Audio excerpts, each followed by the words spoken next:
तो दोस्तों, मेरा नाम है आदर्श और मैं आज आपके लिए एक बहुत ही इन्फॉर्मेटिव वीडियो लाया हूँ जो कि है एलओसी और एलएसी के ऊपर। आप सभी जानते होंगे कि जो जम्मू एंड कश्मीर है वो इंडिया के कंट्रोवर्शियल एरियाज़ में से एक है। यहाँ आए दिन आतंकवादी हमले, सेना पे पत्थरबाजी जैसी घटनाएं घटित होते रहती है।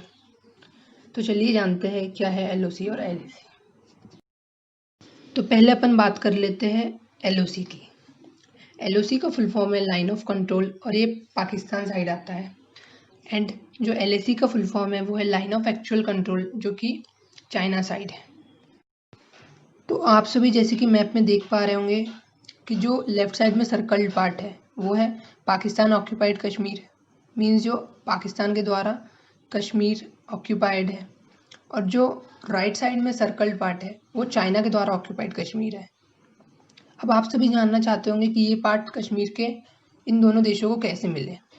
तो इसे जानने के लिए मैं आपको ले चलता हूँ 73 साल पहले, जब कश्मीर के राजा हरि सिंह ने इंडिया के साथ एक ट्रीटी साइन करी थी, जिसमें कि वो तैयार हो गए थे कश्मीर को इंडिया के साथ मर्ज करने के लिए। आप सभी सोच रहे होंगे कि जब कश्मीर के राजा तैयार हो गए थे कश्मीर को इंडिया के साथ मर्ज करने के लिए, तो फिर ये पाकिस्तान और चाइना के हाथ कैसे लगा। तो चलिए जान लेते हैं कि एलओसी का निर्माण कैसे हुआ था। आप सभी को इंडो पाक वॉर याद होगा 1971 का, जिससे दोनों ही देशों को बहुत नुकसान हुआ था। तो ये वॉर के बाद 1972 में दोनों ही देशों के बीच एक पीस ट्रीटी साइन हुई थी, मीन्स एक एग्रीमेंट साइन हुआ था जिसे हम शिमला एग्रीमेंट के नाम से जानते हैं, और इसी से एलओसी का निर्माण हुआ था। आप सभी जानते होंगे कि पाकिस्तान 1971 का वॉर हार गया था, फिर भी उसे कश्मीर मिल गया।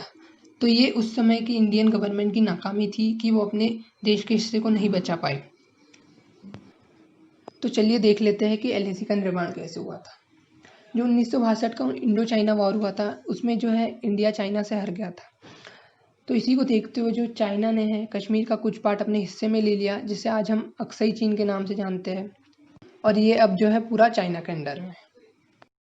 तो जो आप एक स्क्रीन पे मैप देख पा रहे होंगे ये है एक्चुअल मैप ऑफ इंडिया, जो कि पाकिस्तान ऑक्यूपाइड कश्मीर और जो चाइना ने ऑक्यूपाई करा है कश्मीर को उसको छोड़ के है। मतलब यहीं तक लोगों की आवाजाही है, मीन्स यहीं तक लोग आ जा सकते हैं, इसके आगे जाना अलाउड नहीं है।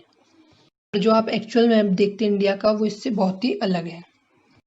और मैं आपको एक इम्पॉर्टेंट बात बताना चाहता हूँ कि जो सियाचिन ग्लेशियर है वो अभी तक साफ नहीं है कि किस देश के अंडर में आता है, बिकॉज दोनों ही देश इस पे अपना क्लेम करते हैं, बट आज तक ये साफ नहीं हो चुका है कि ये किस देश के पास है। ठीक है, चलिए अब कुछ बात कर लेते हैं जो कि करंट सिचुएशन चल रही है इंडिया और चाइना के बीच में।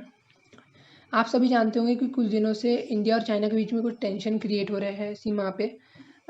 इसका कारण ये है कि जो गलवान वैली है जो कि एलएसी के ऊपर आती है, यहाँ जो है चाइनीज़ ट्रूप्स आ गए थे जो कि इंडिया का पार्ट है, जिससे कि इंडिया और चाइना के जो सैनिक हैं उनके बीच में मुठभेड़ भी हुई थी कुछ दिन पहले, मीन्स झगड़े हुए थे उसके। और अभी 2-3 दिन पहले की बात है कि इस सीमा विवाद के कारण इंडिया के जो है 20 सैनिक शहीद हुए और जो चाइना के 43 सैनिक मारे गए। तो अगर आप चाहते हैं कि जो करंट सिचुएशन है इंडिया और चाइना के बीच पे उस पर मैं एक डिटेल वीडियो बनाऊँ तो प्लीज़ मुझे कमेंट्स में बता दीजिएगा, एंड प्लीज़ सब्सक्राइब करें मेरे चैनल को ऐसी ही नई वीडियोज़ के लिए।